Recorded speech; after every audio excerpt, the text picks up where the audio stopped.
जरा सोचो, तुम बिना खाने और पानी के एक अनजान कमरे में फंस जाओ और वहाँ से बाहर निकलना लगभग नामुमकिन सा लगे। कुछ ऐसा ही होता है हमारी आज की कहानी में। पूरी रात शराब पीने के बाद एक आदमी जब सुबह उठा तो उसके सर में तेज दर्द होने लगा। वो अपनी साइड में देखकर डर गया कि एक मरा हुआ चूहा बिल्कुल उसके बगल में पड़ा था। जल्द ही उसे एहसास हुआ कि वो एक तिजोरी जैसे कमरे में कैद है, जिसमें एक लोहे का दरवाजा और एक अलमारी है। बहुत सारी मक्खियाँ उसके आसपास भिनभिना रही थी। उनमें से कुछ मरे हुए चूहे से अपना पेट भरने में बिजी थी। इसके बाद उस आदमी ने घड़ी में देखा कि सुबह के 9 बज रहे थे। उसने वो लोहे का दरवाजा खोलने की बहुत कोशिश की, लेकिन कोई फायदा नहीं हुआ। उसने दरवाजा पीट पीट कर चिल्लाना शुरू कर दिया, लेकिन बाहर से कोई जवाब नहीं आया। उसे कोई अंदाजा नहीं था कि वो इस कमरे में कब और कैसे पहुंचा। थोड़ी देर बाद उसे पेशाब का प्रेशर बनने लगा और अब उसे बहुत जोर से वॉशरूम जाना था। पहले तो उसे लगा कि उसके साथ किसी ने मजाक किया है। उसे लग रहा था कि ये काम फ्लेचर नाम के एक आदमी का है जो उसके साथ काम करता था। वो मजाक में कहने लगा कि बाहर आते ही उसे नौकरी से निकाल देगा, लेकिन थोड़ा वक्त बीत जाने के बाद उसे एहसास हुआ कि बाहर किसी के होने का नामो निशान ही नहीं था।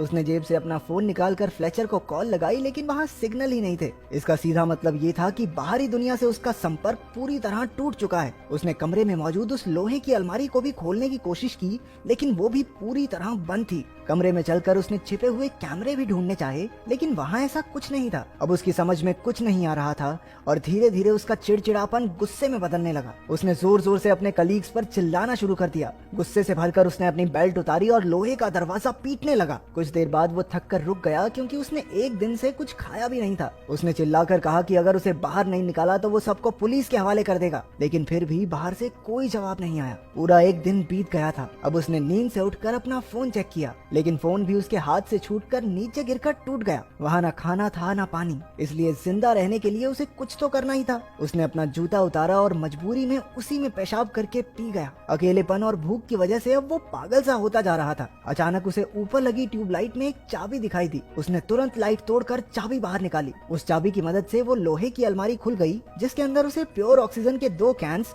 और छेनी हथौड़ी जैसे कुछ औजार मिले। उसने औजारों की मदद से वो लोहे का दरवाजा तोड़ने की कोशिश की, लेकिन दरवाजे पर एक खरोंच तक नहीं आई। वो वेल्डिंग मशीन के जरिए दरवाजे को जलाने लगा, लेकिन उसे उसका इस्तेमाल नहीं करना आता था। वेल्डिंग गन की आग देखकर उसे एक आइडिया आया। उसने आग का इस्तेमाल करके फायर अलार्म को ट्रिगर करने का प्लान बनाया, जिससे उसे थोड़ा पानी नसीब हो जाए, लेकिन बदकिस्मती से वो अलार्म नकली निकला। इसके बाद उसने छेनी हथौड़ी से दरवाजे का ताला तोड़ने का प्लान बनाया, लेकिन वो दरवाजा इतना मजबूत था कि उसे तो दया तक न तोड़ पाए। भूख और प्यास से बेहद परेशान होकर वो डिप्रेशन में जाने लगा। उसने अपना गुस्सा निकालने के लिए अलमारी को जोर जोर से पीटना शुरू कर दिया, लेकिन कुछ देर बाद वो फिर से शांत होकर बैठ गया। तभी उसे दीवार में एक छेद दिखाई दिया। वो तुरंत छेनी हथौड़ी लेकर उसे तोड़ने लगा। वो वहाँ सुरंग बनाकर बाहर निकलने की फिराक में था। धीरे धीरे कमरे में ऑक्सीजन का स्तर कम हो रहा था, इसलिए उसने प्योर ऑक्सीजन ले ली, लेकिन फिर उसके शरीर में ऑक्सीजन की मात्रा बढ़ जाने से उसे चक्कर आने लगे। उसने ऑक्सीजन कैन बंद किया और उसकी नजर उस मरे हुए चूहे पर लगे कुछ कीड़ों पर पड़ी। अब जिंदा रहने के लिए उसे बियर ग्रिल्स बन के वो कीड़े मकोड़े भी खाने पड़े। पेट पूजा के बाद उसने सुरंग बनाने का काम जारी रखा।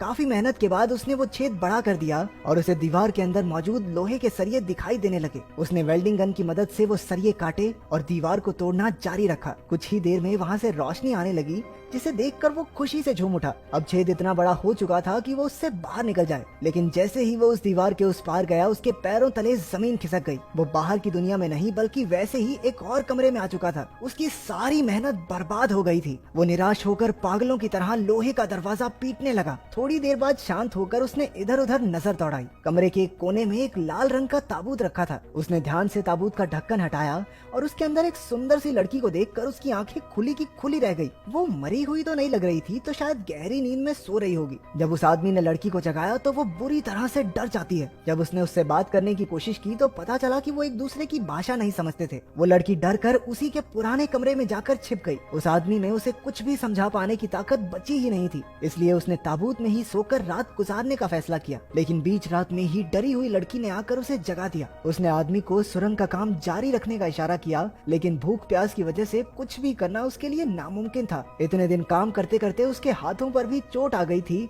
और उसे अब आराम की सख्त जरूरत थी। उस लड़की ने खुद ही औजार उठाकर सुरंग खोदनी शुरू कर दी, लेकिन ये इतना भी आसान नहीं था। थोड़ी देर बाद उसे पेशाब आ गया और वो दूसरे कमरे की ओर भागी, लेकिन आदमी ने उसे वहीं रोक लिया। वो इशारा करके उसे कुछ समझाने लगा। असल में उसने 3 दिन से पानी नहीं पिया था और उस लड़की का पेशाब उसके लिए बेशकीमती था। थोड़ा हिचकिचाते हुए लड़की ने उसकी बात मानकर उसके जूते में पेशाब कर ही दिया। अपनी जान बचाने के लिए उसे ये वाहियात काम भी करना ही पड़ा। हालांकि वो लड़की उसकी भाषा नहीं समझती थी, लेकिन आदमी को देखकर वो ये समझ चुकी थी कि यहाँ जिंदा रहने के लिए क्या करना होगा। फिर आदमी उसे कीड़े खाने भी सिखाने लगा, लेकिन वो कीड़े खाने से साफ मना कर देती है। इसके बाद आदमी उस कमरे की दीवार पर छेद करने के काम में लग गया, लेकिन काफी वक्त लगे रहने के बाद भी वो छोटा सा ही छेद कर पाया। इसे देखकर वो लड़की निराश होकर रोने लगी।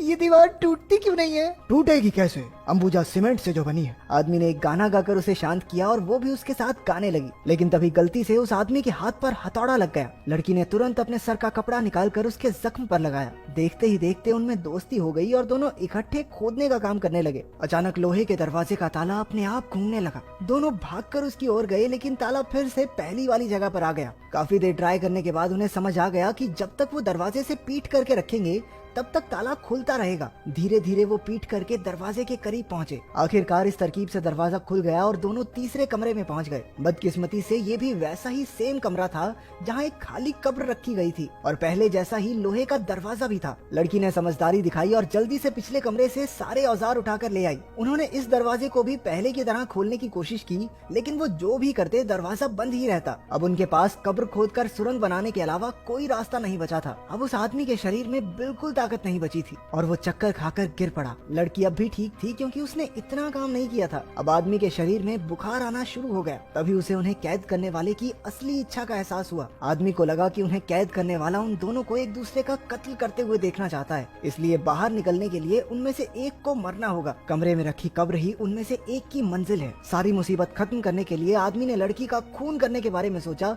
लेकिन वो ऐसा कर नहीं पाया। अब उसकी जिंदा रहने की सारी उम्मीद और इच्छा खत्म हो चुकी थी, इसलिए उसने खुद को ही कब्र में लेटा लिया और मौत का इंतजार करने लगा। लड़की ने उसे थप्पड़ और घुसे मारकर जगाए रखने की कोशिश की, हालांकि आदमी में कोई हलचल नहीं हुई। उसने आदमी को कब्र से बाहर निकाला और उसे जमीन पर लेटाकर सुलाने लगी। अब वो भी सबसे तंग आ गई थी, इसलिए वो दरवाजे पर जाकर चिल्लाने लगती है, लेकिन बाहर से चूं तक की आवाज नहीं आई। अब उसे भी कोई रास्ता नहीं दिख रहा था। आखिरकार उसने अपने आंसुओं से आदमी की प्यास बुझाई। अगर वो मर गया तो वो भी ज्यादा देर तक बच नहीं पाएगी। कुछ देर बाद उसने अपने कपड़े उतारने शुरू कर दिए। बेहोशी की हालत में भी आदमी को समझ आ गया कि वो क्या कर रही है। लड़की के छूने से वो भी हल्का हल्का जागता रहा। जैसे तैसे लड़की ने पूरी रात उसे जगाए रखा। कुछ देर बाद दोनों थक कर जमीन पर सो गए। थोड़ी देर बाद जब आदमी की आंख खुली तो उसने देखा कि लड़की उसके पास ही सो रही थी। रेंगते हुए वो दूसरे कमरे तक गया और ताबूत से कपड़ा निकाल कर उसने लड़की को उड़ा दिया। इसके बाद वो कमजोरी से एक बार फिर बेहोश हो गया। तभी उसे ताले के घूमने की आवाज सुनाई दी। दोनों तुरंत उठ गए और पिछली बार की तरह इस बार भी दोनों ने दरवाजे की तरफ पीट करके आगे बढ़ना शुरू किया। अब आदमी इतना ज्यादा कमजोर हो चुका था कि खुद से चल भी नहीं पा रहा था। लड़की किसी तरह उसे सहारा देकर अपने साथ दरवाजे तक ले जाती है। अचानक इस बार दरवाजा खुल गया और एक बेहद खूबसूरत नजारा उनकी आंखों के सामने आया। लोहे के दरवाजे के बाहर की दुनिया किसी स्वर्ग से कम नहीं थी। चारों ओर बेहद सुंदर झरने, पक्षी और फूल फैले हुए थे। इतना सुंदर नजारा उन्होंने आज तक नहीं देखा था। दोनों ने